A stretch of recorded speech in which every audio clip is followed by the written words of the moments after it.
I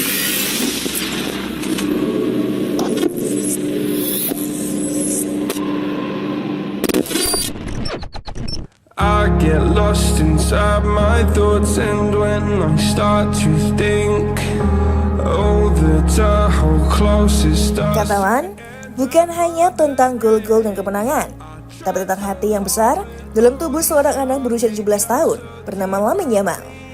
Dalam dunia yang penuh ego dan statistik, ia memberikan ruang bagi nostalgia, harapan, dan persahabatan. Malam itu bukan hanya Borussia Dortmund yang ditekuk, tapi juga seluruh jaga sepak bola yang dibuat tersentuh. Borussia Dortmund datang dengan harapan, pulang dengan penderitaan.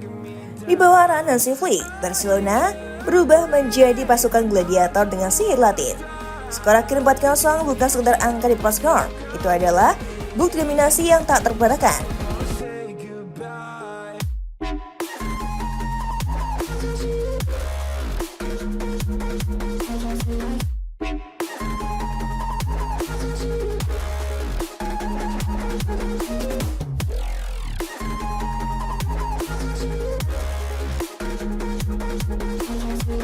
MU panggung kekuasaan Blaugrana. Gol pembuka dicetak rapinya pada menit ke-25 setelah memanfaatkan situasi sepak pojok.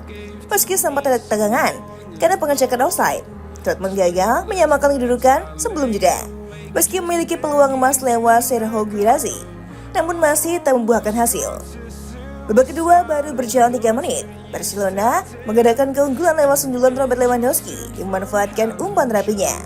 Lewandowski kembali menceratkan namanya ke papan skor pada menit ke-66 dengan gol keduanya, membuat total golnya di Liga Champions menjadi 105.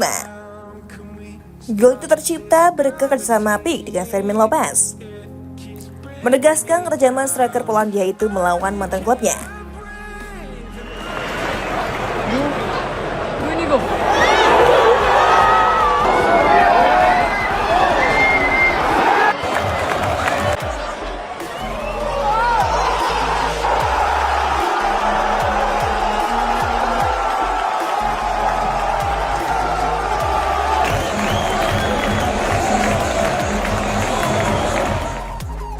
Kemenangan Barcelona disengkil oleh Lamine Yamal pada menit ke-77 setelah menerima umpan terobosan dari Rapinya.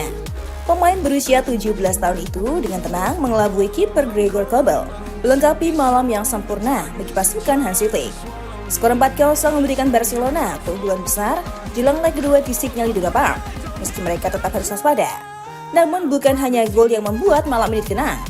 Di menit 86, pada pergantian angka menyala, nomor 19 keluar. Lamine Yamal masih muda, masih panas, dan baru saja mencetak gol. Tapi ia mundur, bukan karena cedera serius, bukan karena kelelahan. Katanya ada sesuatu di kakinya. Tapi bisik angin berkata lain. Ada selentingan bahwa Lamine Yamal berpura-pura cedera agar bisa digantikan oleh Ansu Fati.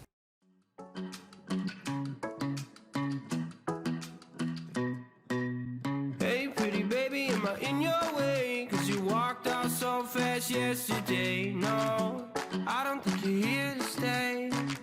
No, I don't think you're here to stay. So tell me what you want, tell me how you want it. Tell me all the reasons that you're running away. I don't think you're here to stay. No, I don't think you're here to stay. No, no, no. I just wanna be with you. I just wanna be with you. Yeah. I just wanna be with you. Yeah, I just wanna. Lamine Yamal contoh pemuda anti-ego. Katanya sih cedera, katanya. Begitu suara sarkasme dari komentator lawas. Tapi kamera menangkap tatapan Lamine yang justru bahagia saat berlari pelan ke pinggir lapangan. Di sana Ansu Fati menunggu. Dan begitu ia masuk, camnya meledak dengan tepuk tangan yang lama tak terdengar untuk sang mantan bocah emas. Berapa musim silam nama Ansu Fati dilulukan penerus Messi katanya. Dan bersepuluh pun sempat ia sandang. Tapi cedera datang silih berganti. Karirnya sempat tersesat hingga harus menyekolahkannya ke klub lain.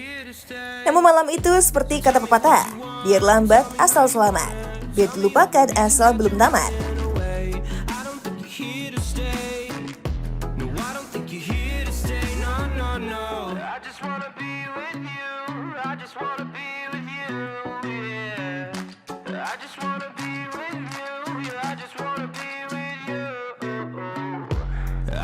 wanna be with you.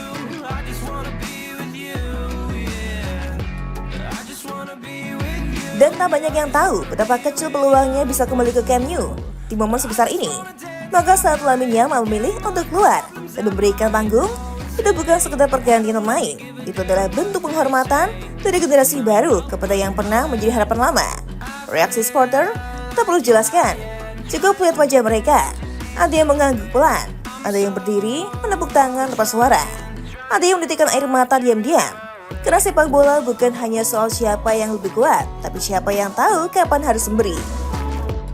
I'm so trying to want you in my way. I just wanna be with you. I just wanna be with you. Yeah. I just wanna be with you. I just Malam itu Camp Nou menjadi tempat dua generasi bertemu. Lamine Yamal, bocah keajaiban yang mencetak gol dan memilih turun. Ansu Fati, si ex pahlawan yang kembali berdiri tegak. Keduanya tak perlu bicara, cukup dengan langkah, tatapan, dan senyum tipis saat bersalaman. Lebih baik memberikan panggung daripada menguasai sorotan sendirian. Begitulah kira-kira filosofi malam ini. Dan di dunia sepak bola yang penuh angka, statistik, dan ego besar, Lamine Yamal menunjukkan bahwa ia juga punya sesuatu yang lebih langka, yakni kebaikan hati.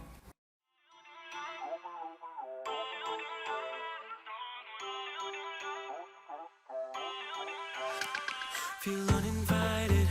Maka jika Anda yang bertanya, mengapa kita mencintai sepak bola? Tunjukkan rekaman menit 86 itu. Ketika seorang bocah memberikan ruang pada saudaranya untuk bersinar kembali.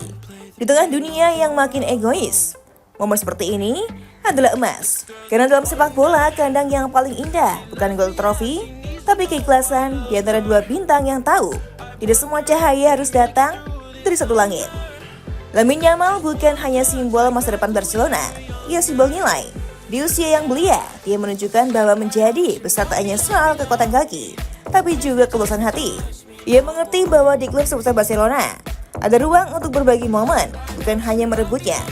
Sedangkan Ansu Fati yang berjalan di lorong setelah peluit panjang, menatap tribun seakan berkata, "Aku belum selesai."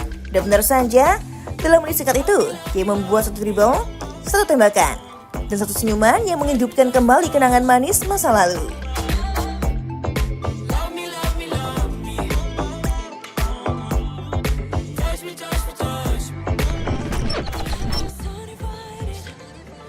Gimana football lovers? Aduh, pasti seru banget ya. Dan aku masih punya banyak banget informasi seru lainnya karena aku bakalan terus update setiap harinya cuma buat kamu. So, pastiin kamu nontonnya terus aja di football ya. Ketemu sama aku lagi. Bye.